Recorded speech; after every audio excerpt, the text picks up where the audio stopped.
gimana sih cara managing waktu nih? Apalagi tadi pernah ya jadi barista, pulang jam 1 malam, jam 12 malam, itu gimana sih cara managingnya dengan kegiatan kuliah, kegiatan akademis maupun di luar akademis kayak organisasi atau event-event kayak gitu, Cel? Kembali lagi dengan aku Lintang dan aku Chelvi. Kali ini kita mau bahas tentang kuliah sambil part time nih guys. Betul banget. Kenapa kita mau ngomong itu? Karena aku dan Chelvi kebetulan kita pernah beberapa kali part time sampai semester 6 ini sih.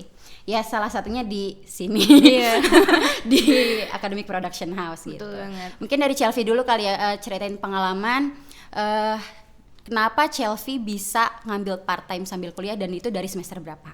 Oke, mungkin kalau misalnya aku bisa bilang ya, mungkin teman-teman di sini juga banyak yang mengalami kuliah sambil kerja gitu. Cuman triggernya mungkin beda-beda. Mungkin ada yang emang pengen cari pengalaman, ada juga yang memang karena ada masalah financial problem atau sekedar gabut doang sih, jadi pengen cari kerja gitu kan. Cuman kalau aku pribadi karena memang aku butuh cuan ya, mungkin kamu juga. Betul. Jadi alasan pertama aku kenapa aku memutuskan untuk kuliah sambil kerja adalah adanya financial problem tadi gitu sih. Kalau kamu tahu mungkin boleh ceritain juga nggak sih? Kalau apa sih triggernya? Kurang lebih sama sih kayak Chelvi, karena kan aku dari semester awal sih sebenarnya mulai dari lulus SMA itu aku udah part time. Itu kan kita online kan, kita angkatan online kan 2020 Betul tuh. Banget.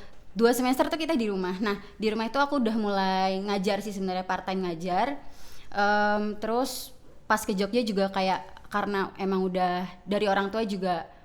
Maksudnya finansialnya tuh harus ditopang sendiri. Jadi di waktu di Jogja juga ya nyari-nyari gitulah sampai sekarang juga gitu. Iya. Sebenarnya sama sih. Kalau misalnya kamu kan mulai dari semester pertama ya, kamu masuk udah mulai ngajar. Itu ngajarnya online atau offline langsung offline? Di rumah? Oh, waktu kamu masih di Jakarta ya? Iya, masih di Jakarta benar. Kalau misalkan dari aku itu aku mulai part time itu mulai dari semester 3. Jadi aku menyadari bahwasannya perkuliahan itu nggak cuman kuliah aja, jadi aku juga harus membangun bagaimana berhubungan sama orang luar juga. Jadi waktu semester 1 dan semester 2 aku itu fokus untuk perkuliahan dan juga membangun koneksi dengan internal kampus. Jadi aku ikut ke beberapa event di kampus, organisasi. Nah, dari itulah aku juga membangun CV untuk kemudian aku bisa mendaftarkan diri aku untuk kerja paruh waktu gitu sih. Iya benar-benar. Berarti emang kayak kamu nyusun dulu lah nih biar aku bisa keterima di part-time yang emang pengen kamu di sana gitu, sekalian nambah skill gitu kan. Aku juga sama sih, maksudnya kenapa aku waktu itu ngajar karena basicku juga di pendidikan kan awalnya. Jadi aku ngambil untuk part-time-nya itu ngajar secara mandiri bimbel di Jakarta itu dari semester 1 dan semester 2. Lalu waktu semester 3 itu sambil di Jogja ya, sambil organisasi juga sama. Itu aku part-time-nya waktu itu barista sih, Cel. Ya kayak barista. Waduh, kayaknya sama nih kita. Sama. Karena emang kayaknya itu umum ya buat mahasiswa yang oh barista tuh ya udah emang itu for mahasiswa gitu yang secara finansial dan juga secara waktu bisa kita bagi dengan kuliah. Iya, benar banget sih. Tapi aku menyadari juga waktu mungkin kamu juga sama ya, kerja sebagai barista khususnya di bidang F&B itu merupakan suatu hal yang bisa dibilang cukup berat gak sih? Betul, cukup berat karena ini sih sebenarnya tekanan kerjanya sama penghasilannya tuh nggak sebanding. UMR Jogja ya teman-teman, mohon maaf. Iya. Jadi ya udah deh, aku memutuskan untuk bye, mencari yang lain. Tapi ada nggak sih hal yang kamu dapat ketika kamu kerja sebagai barista gitu, yang menurut kamu emang itu membangun diri kamu dan pribadi kamu gitu untuk bisa part time di tempat-tempat selanjutnya? Ini sih karena itu kan kerjanya langsung sama orang, maksudnya kalau waktu di Jakarta itu kan aku kerja sendiri gitu. Ngehandle anak-anak sendiri, tapi karena waktu itu di tempat kafenya juga punya temenku, jadi kayak bagaimana aku berhubungan langsung sama orang dan kerja di bawah tekanan yang emang lumayan tinggi gitu. Karena kan kita kerja dari sore sampai malam dan malam itu sampai jam 1 malam gitu loh baru balik. Dan sedangkan paginya harus kuliah gitu. Itu aku belajar untuk managing waktuku yang lebih good sih dari kerja di situ. Iya sih, aku juga ngerasain kalau misalkan kerja di tempat orang gitu ya, terutama di bidang F&B, flow-nya tuh benar-benar tinggi banget dan kita harus setiap waktu melayani customer. Di samping itu kita juga mikirin, wah pulang dari kerja masih ada tugas kuliah gitu kan. Beratnya di situ sih sebenarnya. Betul, di managing waktunya. Terus ini sih Cel, aku mau ngomongin juga tentang gimana part-time itu, part-time itu buat mahasiswa itu biasanya di mana aja sih selain ya itu tadi ya di kafe-kafe sebagai barista gitu. Chelvi pernah di mana aja selain di kerja jadi barista gitu? Oke, mungkin aku sedikit cerita ya, karena aku mulai kerja pertama kali itu ketika aku semester 3 sebagai barista, di mana pada saat itu juga masih online kuliahnya, jadi kita belum masuk ke kelas secara luring gitu, dan aku menyadari bahwasannya ada fleksibilitas waktu yang bisa aku gunakan ketika aku kuliah sambil kerja. Jadi aku kuliahnya online, kerjaku offline, kemudian di saat itu aku bisa nyambi juga dengan kerjaan yang lain. Jadi ketika aku pada saat semester 3 kuliah, kemudian kerja sebagai barista, di samping itu aku juga double job juga. Jadi waktu itu aku juga magang di salah satu subunitnya di UGM juga, itu di Ditmawar Production House, itu juga di semester 4 sampai semester 5. Kemudian ketika aku semester 5, aku coba part-time lagi di Academic Production House sampai sekarang. Oke. Mungkin aku cerita juga ya, aku setelah jadi barista itu aku freelancing aja sih sebenarnya, kayak karena kan basicku di teater kan. Jadi waktu itu karena ada penyutradaraan, jadi beberapa kali aku dipanggil buat event dan itu lumayan ada penghasilan juga. Selain itu juga freelancing masih ngelukis juga sih sebenarnya, karena kan emang aku sebenarnya banyak kan freelance gitu daripada ke suatu instansi gitu loh untuk cari kerja. Abis itu baru di semester ini aku nyoba buat kerja di bidang kreatif ini di sekarang di Academic Production House gitu.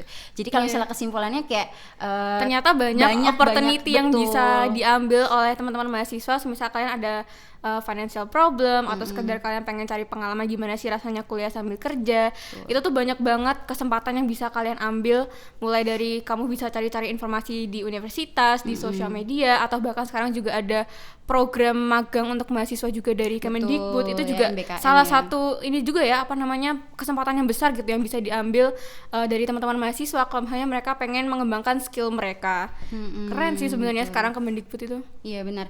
Jadi nggak cuma kan kalau dulu kan sebelum ada MBKM itu nyari sendiri itu kan agak susah ya. Iya benar banget sih.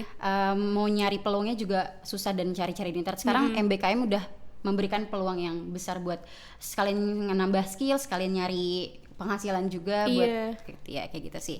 Nah terus pembahasan selanjutnya kita mau gimana sih cara managing waktu nih, apalagi tadi pernah ya jadi barista pulang jam 1 malam, jam 12 malam, itu gimana sih cara managingnya dengan kegiatan kuliah, kegiatan akademis maupun di luar akademis kayak organisasi atau event-event kayak gitu, Cel? Kalau misalkan dari aku sendiri sih, aku menyadari pada saat aku kerja sambil kuliah, aku menyadari bahwasannya di dalam satu hariku itu ada 24 jam. Dan gimana caranya aku memaksimalkan waktu 24 jamku itu dalam sehari untuk bisa memaksimalkan produktivitas aku sendiri. Jadi kalau misalkan pada saat itu aku ada jadwal untuk nge-shift kerja gitu, ya aku mengutamakan kerjaku, kemudian bisa disambi juga sama kuliah, meskipun sebenarnya agak berat ya, cuman semakin kamu menjalani, semakin kamu beradaptasi dan kamu bisa menyesuaikan jadwal kamu, itu akan jauh lebih mudah dan lebih ringan untuk menjalaninya gitu. Dan ketika kamu sudah istilahnya kamu memiliki tanggung jawab dengan banyak hal gitu, misalnya kuliah itu juga tanggung jawab kita sebagai mahasiswa, kerja juga tanggung jawab kita sebagai karyawan gitu kan. Jadi emang kita harus kita dituntut tanggung jawab, dan cara aku waktu itu adalah dengan membuat to-do list. Jadi meskipun ini kayaknya kebanyakan orang juga melakukan hal yang itu, tapi gak bisa dipungkiri bahwasannya ternyata memang itu sangat membantu kita untuk memanage waktu kita dengan banyak kegiatan yang ada pada satu hari itu. Dan memahami bahwasannya ada fleksibilitas waktu di saat aku kuliah sambil kerja itu juga bikin aku bisa memanfaatkan waktu aku penuh selama 24/7 itu tadi. Kalau kamu gimana nih? Kalau aku sih karena itu ya tadi ya, aku kebanyakan freelance, jadi ya yang ngatur yang maksudnya aku nggak terikat dalam satu instansi setelah aku keluar dari kerja di kafe gitu. Cuma kalau misalnya waktu di kafe itu kan kalau misalnya sampai jam 1 malam dan aku baru balik sedangkan ada tugas misalnya gitu. Ya aku biasanya tuh bawa laptop ke sana. Jadi kan biasanya tuh nggak selalu rame kan. Nah, itu biasanya aku sambil buat kerjain tugas atau sambil Zoom kayak gitu-gitu biasanya. Nah, terus kalau misalnya setelah keluar dari instansi, aku ngatur itu ya itu tadi pakai to-do list. Aku pakai Google Calendar. Jadi di hari ini aku harus ngerjain apa, hari ini aku ada tugas apa. Jadi bisa kelihatan tuh, oh aku sudah ngerjain ini, yang belum aku kerjain adalah ini gitu. Dan begitupun dengan di luar akademik kayak misalnya organisasi dan sebagainya itu kan ada event-event. Itu juga sama. Jadi aku membuat satu prioritas mana sih yang harus aku dahulukan gitu ya. Kalau misalnya organisasi itu menuntut aku untuk aku ada di tugas yang nggak bisa aku tinggalin nih, berarti aku minimalisir job yang aku ambil gitu. Maksudnya untuk ya jadi aku prioritaskan mana yang harus didahulukan dalam jangka waktu tertentu, tapi di lain itu tugas itu juga harus aku sambi juga. Misalnya lagi di organisasi aku sambi juga tugasku, jadi nggak terbengkalai juga di akademis gitu sih. Iya. Jadi sebenarnya banyak juga ya platform yang bisa digunakan untuk kita menyusun jadwal kita. Ada Google Calendar. Kalau misalnya aku juga pakai Google Calendar, terus ada juga Google Sheet yang bisa bikin kamu jadwal secara manual, atau Trello ada juga Trello, Notion. Itu benar-benar membantu banget buat teman-teman yang mungkin punya banyak hal yang harus dikerjakan dalam waktu yang bersamaan. Itu bisa digunakan untuk memaksimalkan produktivitas kita juga. Betul gitu sih. Jadi kayak nggak memungkiri buat kita tuh bisa nyari uang sendiri, bisa maksimal juga di akademis dan juga mencari pengalaman di organisasi ataupun di luar itu ya, kayak di MBKM kita ngambil apa program apa kayak gitu-gitu bisa masih gitu. Mungkin satu lagi nih aku mau nanyain. So far kamu seneng gak sih kuliah sambil kerja? Oke. Seneng sih karena bisa memenuhi dapet cuan nih ya guys. Betul, dan dapet cuan. Relasinya juga jadi banyak. Iya bener banget sih. Iya. Gitu.